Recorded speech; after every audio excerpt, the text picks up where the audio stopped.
ಹಾಂ ಹಾಂ ಹಾಂ ಹಾಂ ಏನಣ್ಣ ಕರೆಕ್ಟಾಗಿ ಕಟ್ಟಿಲ್ವಾ ಏನು? ಕರೆಕ್ಟಾಗಿ ಕಟ್ಟಿಲ್ಲ, ಅದಕ್ಕೆ ಬಿದ್ದಿರೋದು. ಹಲೋ, ಹಿಂದೆ ಯಾರೂ ಇಲ್ಲ ತಾನೇ? ಯಾರೋ ಇದ್ರೆ ಏನಾಗತ್ತಣ್ಣ? ಮೇಯ್ನ್ ರೋಡ್ ನೋಡಿ, BTM ಜಂಕ್ಷನಲ್ಲಿ ಇದ್ದೀರಾ. ಅಪ್ಪ ಪಾಪ ಪಾಪ, ಈ ರೋಡಲ್ಲಿ ಹೋಗೋ ಟ್ರಕ್ಗಳು ಮತ್ತು ಇವರೆಲ್ಲ ಕರೆಕ್ಟಾಗಿ ಕಟ್ಟಬೇಕು ಗುರು. ಪೈಪ್ ಮೇಯ್ನ್ ರೋಡಲ್ಲಿ ಓಪನ್ ಆಗಿಬಿಟ್ಟಿದೆ ಸರ್. ಜಂಕ್ಷನಲ್ಲಿ ಒಂದು tempo lorry back side pipe ಇತ್ತು, ಎಲ್ಲ ಓಪನ್ ಆಗಿ ಮೇಯ್ನ್ ರೋಡಲ್ಲಿ ಬಿದ್ದಿದೆ. ಲಕ್ಕಿಲಿ ಯಾರೂ ಇಲ್ಲ ಬ್ಯಾಕ್ ಸೈಡ್. ಯಾರೋ ಇದ್ದರೆ ಏನಾಗತ್ತೆ ಸರ್ ನೀವೇ ಹೇಳಿ?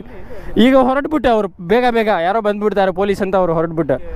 ಇಷ್ಟು ದೊಡ್ಡ ದೊಡ್ಡ ಪೈಪು ಓಪನ್ ಆಗಿದೆ ಮೇಯ್ನ್ ರೋಡಲ್ಲಿ, ಕರೆಕ್ಟಾಗಿ ಜಂಕ್ಷನಲ್ಲಿ ಎಲ್ಲ ಬಿದ್ದಿರೋದು. ದಯವಿಟ್ಟು ಲಾರಿಗಳು, ಈ ಟೆಂಪೋ ಡ್ರೈವರ್ಗಳು ಪೈಪ್ ಏನಾದರೂ ಮೇಲೆ ಹಾಕ್ತೀರಾ, ಸ್ವಲ್ಪ ದಯವಿಟ್ಟು ಕರೆಕ್ಟಾಗಿ ಲಾಕ್ ಮಾಡಿ ಆ ಪೈಪ್ನ. ಹಿಂದೆ ಲಕ್ಕಿಲಿ ಯಾರೂ ಇರಲಿಲ್ಲ, ಯಾರೋ ಇದ್ದರೆ ಇದು ಒಂದು ದೊಡ್ಡ ಸಮಸ್ಯೆ ಆಗುತ್ತೆ. ಪಾಪ ಯಾರಿಗೋ